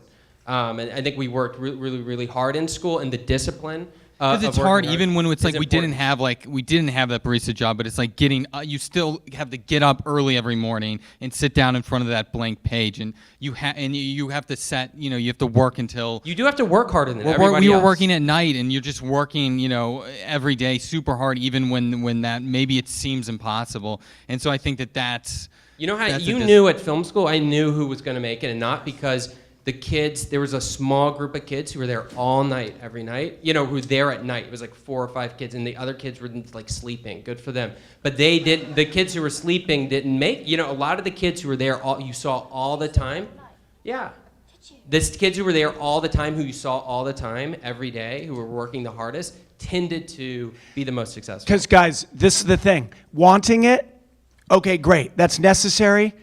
It's not the most important piece. So wanting it, great. Everybody wants it. A lot of people who aren't even in this room want it. Having talent, that's if you're lucky, that's necessary. But if you don't put the want and the talent with just the straight up work, it will almost certainly not happen. It doesn't happen accidentally. These guys ground it out, and we as a team on Stranger Things, we worked so hard. We had no idea if even 5 people were going to watch it. So you've got to put the want and the talent with the work. That's critical. Yeah, and that's why I'm saying you got to love it, because it is so much work that you have to love the doing of it. You don't have to love every minute of it, but you have to generally love what you're doing. Yeah, that's got to give you enjoyment, just because it is so much work. Oh my gosh, now we got, and you're standing. I feel like I got to go with the guy who stood up for it. But I'm coming back your way. I think we're okay on time. Yes, sir. Talking about the school, I could recommend one school that we all have to go through. The School of Hard Knocks. Yeah. So yes, the one school most of us have to go through is the School of Hard Knocks, which the brothers told you about. They're young filmmakers, but they came to this moment having gone through some hard knocks, and it definitely teaches you grit, and it definitely teaches you appreciation. Yes, sir. So I know this is a film festival, but I also like to make a lot of music. And people think it's really weird that I like to go and listen to my own music. And so my question for all of you is do you really enjoy going back and watching all your stuff all the time? The question is, do we enjoy going back and watching our own work or listening to music that we made or a film that we made? Millie? It really depends. See, with this show, I did kind of want to watch it because it just intrigued me anyway. So I was like, Winona Ryder, and it's like, I have to watch it. So, but with my other projects, I did enjoy watching it because I do like watching the other actors perform, because I didn't always get to watch it when we was actually on set. So it was actually really fun to watch it on screen and to see what, the Duffers would tell me things and I wouldn't process it. I'd be like, you're not making any sense, but I'll do it anyway. And then when I'd do it and then I'd see it on screen, I'd be like, wow, that made a difference for me just to look away or something. So it's really nice to see all the little things gather up and then be shown on screen. So I did think I really liked it watching my show. Yeah, but I think it's important to watch your work. I mean, I can't watch the show anymore. I'm done with it. But I think it is important, when you're working on stuff, to keep going through it over and over, and you need to be your harshest critic. We're harder on ourselves than anyone else is. When you see your own mistakes, you do not make that mistake again. Someone can tell you about it in a film class, you can hear about it in critique, but when you see your own mistake make your own work a little less good, but it's hard because I'm I watch it and I'm not really enjoying it. I'm like, oh, that was stupid. Why did we do that? Or I would change that or whatever. But I think that who I know when people aren't going to make it. They're like, oh man, this is perfect. I made this is great. What I just made. I love this. I'm a genius. You know what I mean? Then you're in trouble. I'm telling you. Unless you're Kanye or something. Yeah. No, but you gotta. It's important. When the people we're surrounded with who are the most talented are the ones who are the hardest on themselves. And I think you do have to be hard on yourself. Not to the point where you can't get up out of bed to do the work, but you need to be hard on your own work in order for it to get there, in order for it to get better. So I think it is important. Let me just do this side. Yes, ma'am. You talked about some of the influences, books, movies, TV shows, but would you share specifics that you thought about? Because I know when I watched the first episode, there were a couple of things that came to mind. And also, if they had you, Millie, if you watched any of these things when we made you watch a bunch of movies. What did we make you watch? You made me watch quite a lot, and it was actually quite hard because I what a hard I don't homework understand. I don't understand. I You mean, had to yeah, watch E.T. but the thing is that I'm not Poltergeist. like that. See, Finn and all the other boys, they could sit there through a movie and they could just not speak. See, I'd be like, what does that mean? So like, you guys made me watch The Goonies. You're the reason people don't go to movies anymore because you just. What talk did you too say? much. Nothing. Never mind. But no, The Goonies. What else? Poltergeist. Stand by Me. Did you Stand watch Stand By by Me, or is that just the boys? No, I had to watch that. I mean, to see the actual friendship that they had, like, was incredible. But then also like E.T. because of my character. So I watched them prior anyway. Like, I'd already watched them, and then when I got that reel with all the movies, like cut down and sort of watched like a trailer for the show, I was like, sign me up. But I'm trying to the different influences. I mean, it was like a bunch of Stephen King books. I mean, Stephen King's Spielberg movies, John Carpenter is all movies. over it. John Carpenter is all over in terms of Halloween. Wes Craven, Nightmare on Elm Street. Sorry. You know, some video games like Silent Hill. Like I said, video games. I'm trying to think. Those are some of the big. Those are some of the. But you know, Steven Spielberg and Stephen King are kind of like, we like the idea of kind of smashing. It's like, what if Spielberg made like a Stephen King adaptation? That was the initial idea. So those are kind of our two biggest. I think a big part of why this has struck a chord is we can all feel and see the influences, but it is original, and it's come out at a time where, you know, the market is more and more riddled with remakes and sequels, and to kind of distill what's so great about those old movies and stories that we really like it, but to put it onto something no one's ever seen before, I think is really exciting. And I hope that can influence other filmmakers and other stories that get told, because we certainly enjoyed making it, and it sounds like people really liked and responded to it. So I think we can do a couple more questions, guys. Yes, sir. In the first draft of the show, did you envision having CGI like they have in the show, or did you envision more props? Or The question is, when we started off making it, how did we think would be the balance between practical effects and computer-generated effects, and how did that evolve? Because there really was an evolution. Go ahead, Matt. Oh, no, well, yeah, we wanted to do as much of it as we could practically.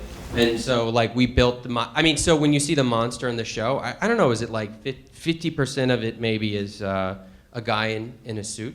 And then the other 50% is CG based off that, like we scanned him and whatever.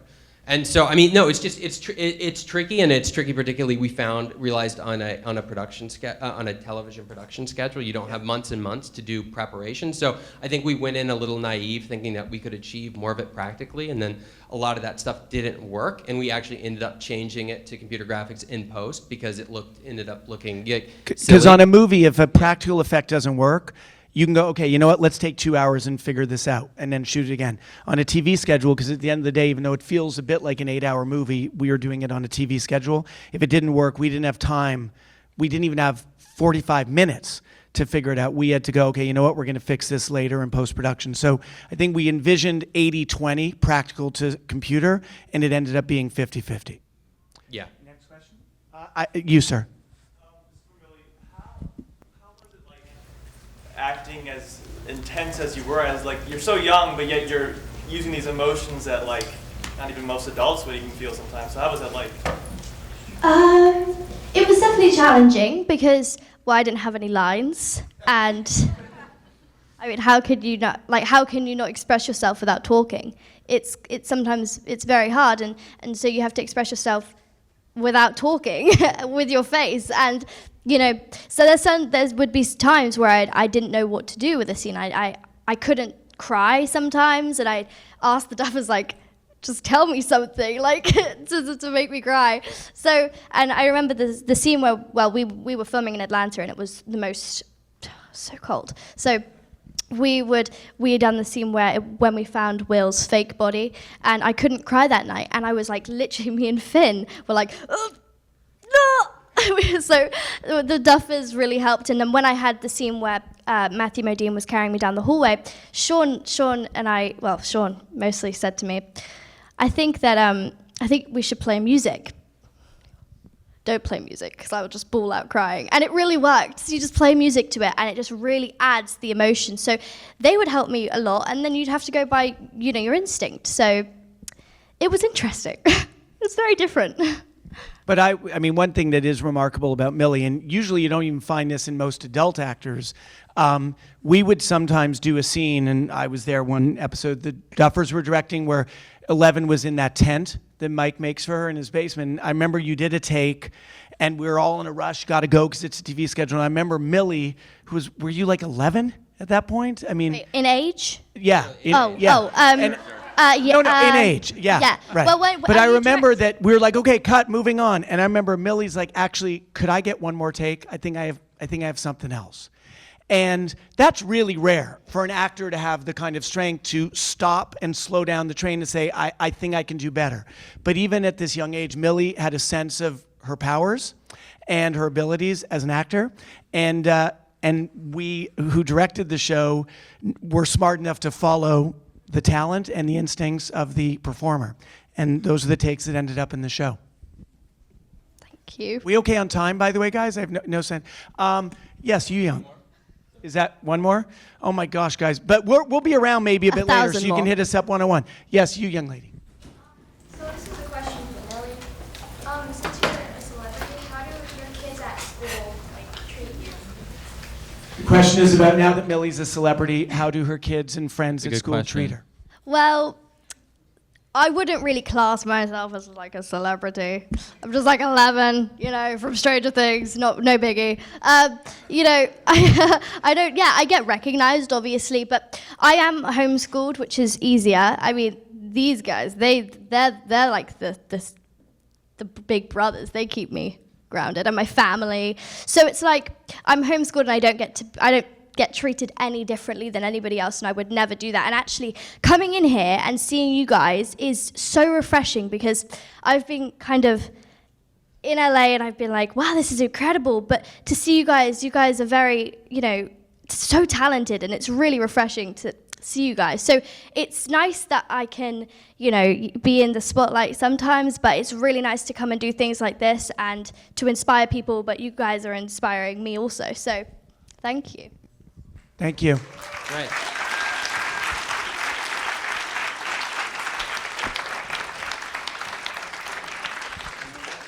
We good?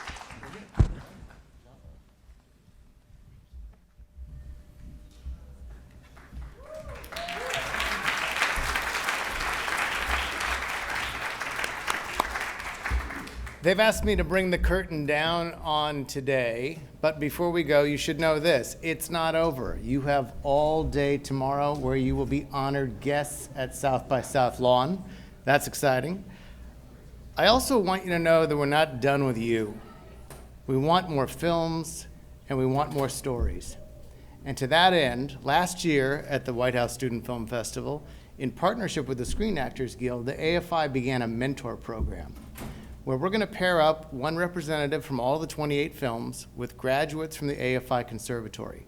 These are young men and women who have gone through 2 years of film school at the AFI and have made a lot of movies. And so you can talk to them on the phone about the dreams that you have in your head that you want to see on the big screen. Don't be surprised if they learn more from you than you do from them. In other words, that's part of the partnership, so don't be shy. And they'll also help you realize these dreams on a big screen. So indeed, if you have another story about the world you want to live in, share it with them, and they'll help you build it. Before we go, I want to thank Megan Byer and the President's Committee on the Arts and Humanities for her help today.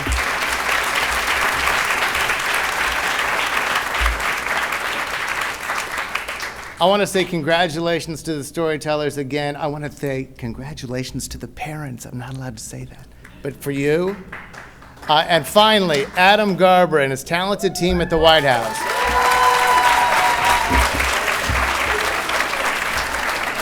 Thank you, thank you, thank you. 3 years of shining a light on youth, shining a light on what's next, and shining a light on the arts in America. That's a true gift.